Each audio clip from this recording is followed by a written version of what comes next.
Good morning. Insurance claim में हम ये पढ़ रहे थे कि किस प्रकार से हम इंश्योरेंस से क्लेम ले सकते हैं।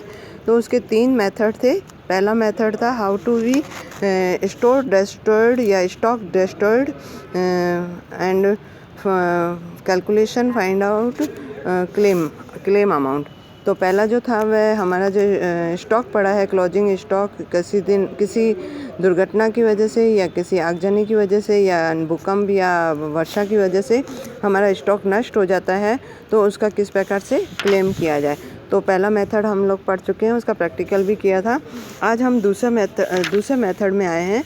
दूसरा मेथड को पढ़ने से पहले मैं आपको बता दूं कि जब कभी किसी भी व्यवसायिक गृह में किसी प्रकार की दुर्घटना होती है, चाहे आगजनी हो, चाहे वह भूकंप हो, चाहे वर्षा से, तो ऐसी स्थिति में चूँकि स्टॉक और जो बिल्डिंग है उसका तो क्षति होती है, लेकिन उसके पश्चात जब तक वह व्यवसाय नॉर्मल स्थिति में नहीं आता है तब तक किसी न किसी प्रकार की हानियाँ बनी रहती है। और विशेष रूप से किसी न किसी प्रकार की हानियाँ क्या बनी रहती है, एक तो हमारा विक्रय कम हो जाता है कुछ अवधि के लिए, और दूसरा जब तक वह व्यवसाय नॉर्मल नहीं होता है तब तक हमारे फिक्स एक्सपेंसेस निरंतर वही बने रहते हैं जो पहले अच्छे व्यवसाय के अंतर्गत थे।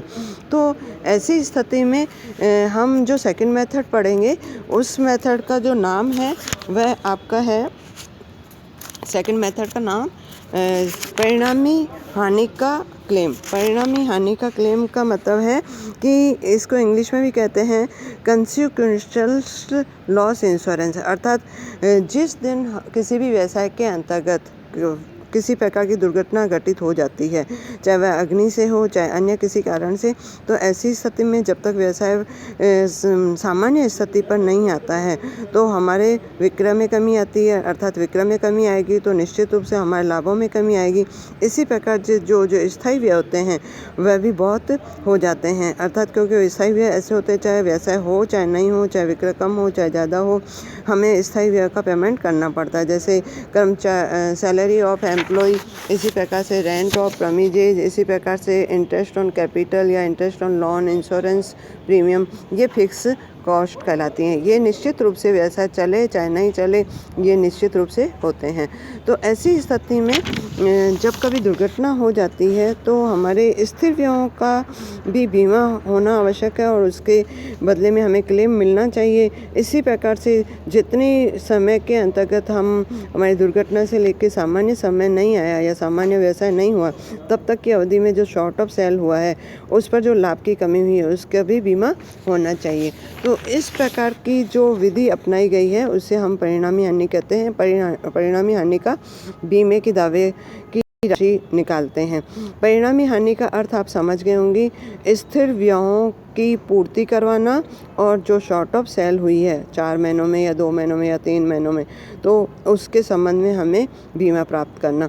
तो अब आप शॉर्ट ऑफ सेल कैसे कहेंगे, जैसे मैं आपको बताती हूँ कि 1 फरवरी 2019 को किसी व्यवसाय में आग लगी और व्यवसाय को नॉर्मल होने में 1 मई तक समय लगा। तो फरवरी, मार्च, अप्रैल तक 3 महीनों का समय लगा। तो 3 महीनों का जो समय है उसके अंतर्गत हमारा विक्रय की मात्रा कम हो गई। और अगर ये हम जस्ट उसके पिछले वर्ष कैलेंडर ईयर जो 2018 है उसके 1 फरवरी से 30 अप्रैल तक अर्थात 1 मई तक का विक्रय देखेंगे, तो यदि वह विक्रय आपका है ज़्यादा और हमारा दुर्घटना की वजह से विक्रय हो गया कम, तो ऐसी स्थिति में दोनों का जो अंतर कहलाएगा वह शॉर्ट ऑफ सेल कहलाता है। तो शॉर्ट ऑफ सेल के संबंध में हमारे फिर जितने भी परसेंटेज लाभ के होंगे उसके अनुसार लाभ भी कम हो जाएंगे, तो उसका भी बीमा करवाया जाता है।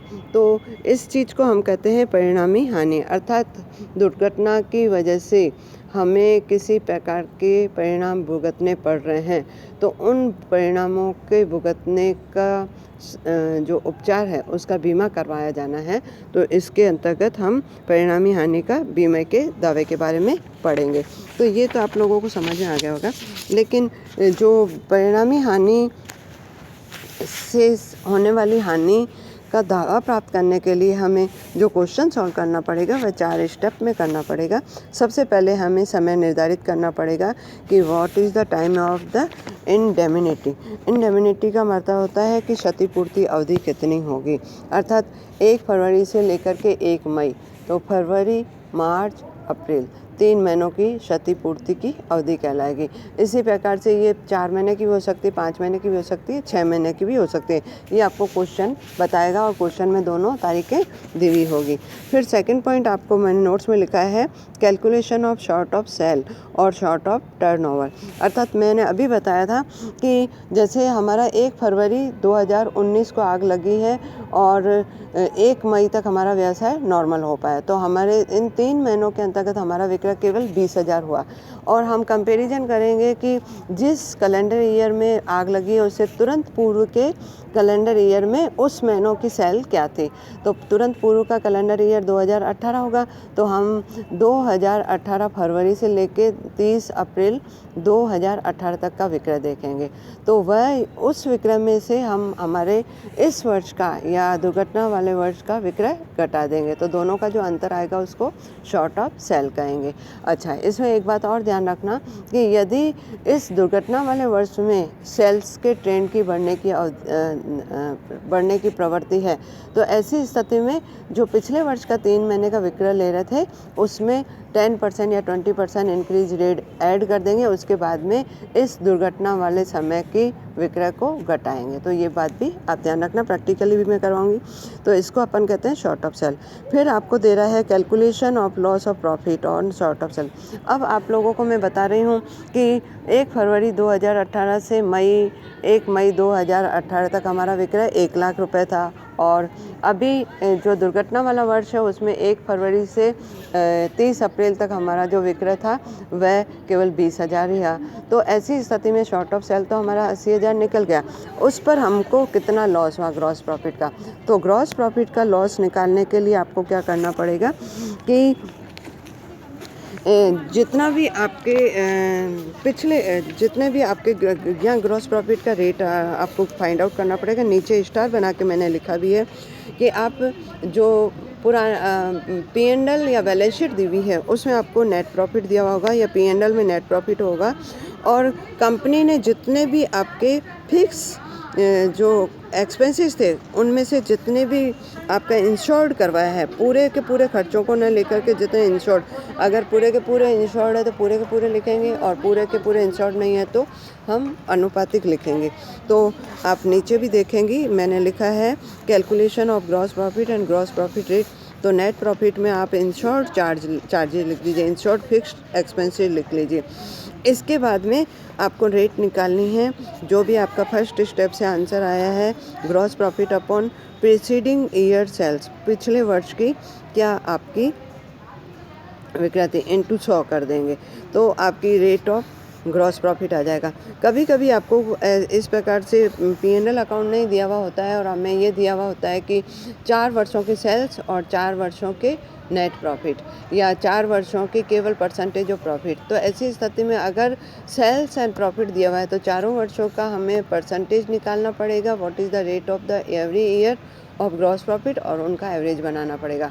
और यदि क्वेश्चन में सेल्स और प्रॉफिट न देकर केवल प्रॉफिट की परसेंटेज दी हुई है तो उन सबको ऐड करके और उसका एवरेज निकालेंगे, वही रेट ऑफ द परसेंटेज हो जाएगी।